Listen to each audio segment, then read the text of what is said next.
আজকে জামাই ষষ্ঠী হচ্ছে লেট আপডেট, কারণ আমাদের জামাই ষষ্ঠী দিন করতে নেই, তাই জামাইবাবু সুবিধে মতন একটা ডেট দেখে আমরা জামাইবাবুকে খাওয়ানো হয়। এবার চলো দেখে নিই কী কী হয়েছে। ভাতের সাথে আমার হাতের বানানো ঘি, ঘরের তৈরি, আলু ভাজা, ঝুড়ো ভাজা সব ঘরের। এটা হচ্ছে মাছের তেল, ইলিশ মাছের। এটা হচ্ছে পমফ্লেট মাছের একটা ফ্রাই, মানে ভালো করে মশলা মাখে, মশলা ফ্রাই বলে যাকে।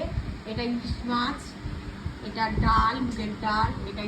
এটা হচ্ছে ইলিশ মাছের সর্ষে পোস্ত ঝাল। এটা হচ্ছে চিংড়ি মাছের একটা পোস্ত দিয়ে ভাপা। এটা পোলাও, এটা খাসির মাংস, আর এটা মিষ্টি টক দই দিয়ে ফেলে দেওয়া হয়েছে। সেম আমার কর্তাকেও দিয়েছি, একদম সেম। দেখো, আলু ভাজা, তেল, মাছ, ডাল, মাংস, হাতে তৈরি ঘি।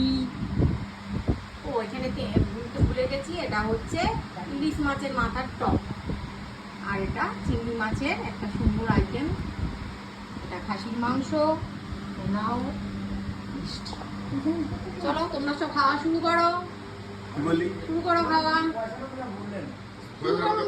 শুরু করো।